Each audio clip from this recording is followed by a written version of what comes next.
Alright, what up, y'all? It's your boy Martin, aka the Boxing Purist. Welcome once again to the Truth and Absolute channel, where I speak the truth and nothing but the truth, so help me good God Almighty. Now, before I say anything else, this is a special episode today, and why is that? Why is that? Because you guys ain't never seen both of my hands. Check it out. You guys always see me with the one, you guys always see me making it work holding the phone. Well, guess what? No more shaky camera for you guys. If I left you guys dizzy in the past, I'm sorry. This is a super low budget channel for the moment. God willing, we blow up and then we're all gonna do it together. So anyway, welcome to the channel. It's your boy Martin, aka the Boxing Purist. If this is your first time stopping by, let me just say something. You came to the right channel, you came to the right place. Make sure that you hit that subscribe button. Make sure that you hit that like button. If you want to talk boxing, if you want to engage in some debating, drop a comment down below in the comment section. We have so much fun down there. Every once in a while, we got somebody that wants to race bait, but for the most part, we keep it real. Anyway, yo, so let's get right into this one. So, I'm here to tell the truth, nothing but the truth, so help me God Almighty. So your boy has to keep it real. Real, even when it hurts me. So, I was thinking lately, right? Because Terence Crawford has been in the news in the boxing world quite a bit as of lately, right? Ever since he fought Spence, we're just kind of waiting on what's next for Bud Crawford. And before the Spence fight, we were saying, what's next for Bud Crawford, if not Errol Spence Jr.? Well, that fight happened. It happened really late, but nonetheless, it happened. And Bud, I mean, he had a perfect performance, you know? That was Terence Crawford's Floyd Mayweather against Diego Chico Corrales. That was Floyd's performance against him. And what I mean by that, that was like a masterful, perfect performance, right? So obviously lately, you know, he had the fight with Israel Madrimov, which he didn't look like the superstar that he looked against Spence, but nonetheless, he still got the win. You know what I'm saying? There's no debating if he won or not. He just didn't look spectacular doing so like he did against Spence, which a lot of people will raise excuses because one was healthy, the other, whatever. Okay, anyway, let me get to where I'm getting at. So myself, I've always ranked Bud really high on the pound for pound list, right? Whether he was active, whether he was not active, I always had a huge respect for Bud because inside that ring, Bud is nice. I've seen Bud do some good things in there. I've seen him do some sweet things in there. He always appealed to me. The way that he could switch hit, he could give it to you orthodox, he could give it to you southpaw, and he's really strong for his size, and he could punch. But there's another fighter, and this is... I'm attacking the casual. And who's the casual tonight? The casual is your boy. Okay? It's your boy. So, in all the thinking about Bud, man, and I've been seeing a lot of things, and of course I've always read things about Terence Bud Crawford, you know? A lot of people always strike the dude's resume. Boom. Always striking his resume. You know what I'm saying? And a lot of it is Bud's fault because he stayed with Top Rank too long. Okay? For being a fighter of his caliber, he was never ever busy enough in his career. Right? For whatever reason.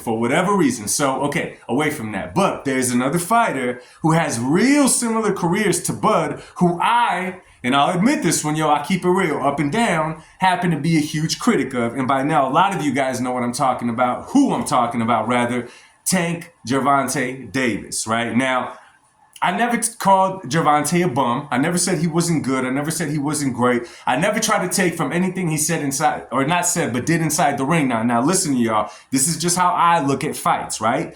Me, I don't buy into the hype of a fighter as he's coming up. Rather, I'll give him his deserved hype. You know what I'm saying? Let's say it's a new fighter. He's knocking out a lot of dudes we've never heard of with losing records. I'll say, okay, this dude could punch. Okay? I'll say this guy could punch. Let's say he's really flashy. Let's say he has the shoulder roll defense. He's nice. He's slick. I'd be like, yo, up to now, that kid is nice inside that ring and being, you know, slick, getting in there, dodging punches, rolling his shoulder or whatever. Okay? I'll give props that way. But until those fighters prove something against another elite opponent or a few elite opponents at that, I'm not going to give them their flowers and throw them right on the pound for pound list. But I did do that with Terence Bud Crawford, and I'll admit it right now. I did that with Terence Bud Crawford. Yo, I'll keep it real. See, my thing with Tank Davis, right? And a lot of y'all could get mad, but remember, guys, I don't judge the sport on fighters that I like. any boxing match that I watch, it doesn't matter what fight I'm watching, I like to pick who the potential winner is going off of styles. I rarely root for a fighter, just so you guys know. Even my boy Andre Ward, who a lot of you guys are taking small, friendly shots at me, you know what I'm saying, for him being my favorite fighter. You know what I'm saying? Again, I keep it real all the way. It doesn't matter who it is. I kick it just how it is. So with Tank Davis, when I look at Tank Davis' resume, right, I'm looking at certain names on there. Okay, the Mario Barrios, okay, the Leo Santa Cruz. Obviously, the most recent, as far as big name, Ryan Garcia, right? He fought Frank Martin, right? He fought a couple of dudes before Garcia that weren't necessarily... Tank was put in there to beat those dudes, right? And you could bring up the Pitbull Cruz fight, but let's not forget that, okay? And even I'll keep it real. Pitbull Cruz looked great against the one-handed Tank in there because Tank did hurt his hand in that fight, right? Now, again, there ain't no doubt in my mind that Tank won that fight. You know what I'm saying? But Pitbull looked really good because of that and got stardom after that. But because of these fights, you know what I'm saying? The fact that he brought down Ryan in weight at a weight that he knew was too small of a weight for Ryan, right? The way he did the same to Mario Barrios, right? The way that they made a big deal off of his win against Leo Santa Cruz when Leo Santa Cruz was a blown up 122 pounder when Tank fought him and gave Tank the business up until he got knocked out. You know what I'm saying? However, so because of all of those things, myself, I'll never be, sitting there having a conversation with people and put Tank on the top 5 fighters that there is currently active right now. You know what I'm saying? I gave him a lot of critique because of that. So then I had to drop a truth bomb on myself, I had to drop a truth bomb on myself with Terence Bud Crawford because I look at Terence Bud Crawford, and I always had him on the list whether he was busy or he was not busy, whether he was in the ring or he was not in the ring because I knew what the man could do, right? And I respected his skills. The way that he fights is the type of fighter I like. Good defensively, a slick boxer, could bang, could do it all. Okay, whatever. But I'm thinking recently about his resume. Now, I saw Terence Crawford fight years and years ago. I've been watching him for a very, very long time. And they always spoke about Terence Bud Crawford with potential. All the time, right? The problem is, again, you put them in with the opposition of before, they weren't fighters in there that were necessarily supposed to beat Terence Crawford, right? So I kept watching them. They talked big, but now finally, right? He got a fight against, at the time, was a really, really good fighter, Yuri Gamboa, Cuban fighter, super, super slick fighter. You know what I'm saying? Not your traditional Cuban fighter either. You know what I'm saying? He'll sit there and he'll fight with you. At the time, Yuri Gamboa was undefeated. At the time, he had beaten Orlando Salido. I mean, the guy was on a reign. They were talking big things about the guy. Then they made the fight with Bud, right? Now, for the first 4 or 5 rounds of that fight, Yuri Gamboa was giving Bud the business. He wasn't beating him up, you know what I'm saying? He wasn't necessarily bullying Bud, but he was definitely beating Bud to the punch over and over and over. Then what did Crawford do? He switched to southpaw, and the rest is history. He took over the fight, and I believe he ended up stopping Yuri Gamboa in the later rounds. That's when I said, okay, as of this point on, I'll give you some flowers. Not your flowers, but this guy is elite in my personal opinion. I'll give you your flowers that everybody is talking about. Cool, right? The only problem is after that, there wasn't many great fights that we could say, oh, wow, and the division was pretty stacked from 140 to 147 at that time. He could have tried to call out and fight a Keith Thurman. He could have tried to go after a Danny Garcia. He could have tried to go after a lot of these dudes, and he just didn't. A lot of it, of course, is because of his promotional contract with Top Rank. Top Rank likes to keep everything in-house and make the most money. Okay, that's an excuse for the first time you sign with them. But when you re-sign with them, now, my man, this is on you. This was on Terence Bud Crawford when he re-signed with Bob Arum. Bob Arum hadn't given him the fights, hadn't given him the star power, the potential that he wanted. And he re-signed with them. I'm sorry, that falls on Terence Bud Crawford. And of course, later, he went on to beat the dude, I can't remember his name, but he's the guy that beat Manny Pacquiao in the Get Back fight. He didn't even beat Manny Pacquiao. I feel like they robbed Manny. Nonetheless, Terence Bud Crawford gave him the business. Then he fought Victor Postol. Victor Postol, I'm not sure if he was just coming off a win against Luque Matisse, but he looked really good in doing so. And then again, Bud gave him the business. But after that, there was a run of fights where he was fighting Kell Brook. Kell Brook had been done at this point. I don't even know why he fought Kell Brook. He took a lot of fights that don't do anything for his legacy. In reality, we could rate those fights as stay busy fights up until he finally got in the ring with Errol Spence Jr. Now, I'm going to be real with you guys. I give Bud full credit in that Errol Spence Jr. fight because I hear a lot of excuses. Oh, Spence was high the night of the fight. This is a post-car accident, Errol Spence Jr. All this yada yada. But the thing is that he had some fights. If I'm not mistaken, he beat Danny Garcia after the car accident and looked pretty good doing it. So obviously Spence was still Spence. But again, we have to remember that styles make fights. Ladies and gentlemen, styles make fights. Just because one fighter looks great against another one doesn't mean he's going to look great against this one. That's just how it goes. But after that fight now, in my eyes, I'm solidifying Bud as the top dog, okay?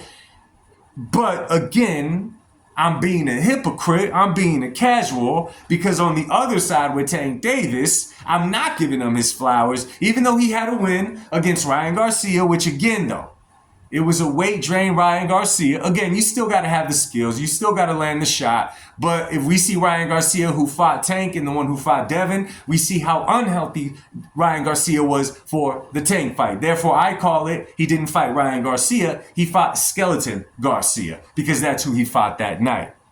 So now that we're getting to this point where Terence Bud Crawford has already said he's not going to fight, what's that big dude's name, man, that beat Costa Zoo? He's not going to fight Sebastian Fundora, right? He's obviously made it clear that he doesn't want to fight Boots Ennis. He lost complete interest in fighting a Jermell Charlo, right? Pretty much at this point, what I'm seeing, and Eddie Hearn kind of confirmed it, is that Bud is not really motivated by the sport of boxing anymore. He's not necessarily motivated to actually add to his legacy because a lot of us just gave him his flowers early and he kind of ran with it. It's cool for him to believe in his skills, by all means. It's cool for all of us to look at his skills and give him his flowers. But when we look at his resume, how long he stayed busy and all that, could we really rank him as high as we have him ranked? Now, I can't even believe I'm saying this, yo. This is just for the sake of the channel. I gotta keep it real, you know? So now he doesn't want any other fight. And then he has not the nerve. Actually, he has the nerve to say that he wants to fight Canelo, you know what I'm saying, for the King of Kings fight to see who is the true king of the sport post-Mayweather era. Listen, that is not how this works. And now, I know to a lot of people, again, there's a lot of people that just want Canelo to lose. Bud is kind of getting into that category like a Benavidez, where he's just another hope that could beat Canelo. Now, I get that. There's going to be those people that want to see the fight. But, yo, could we keep it real on this one?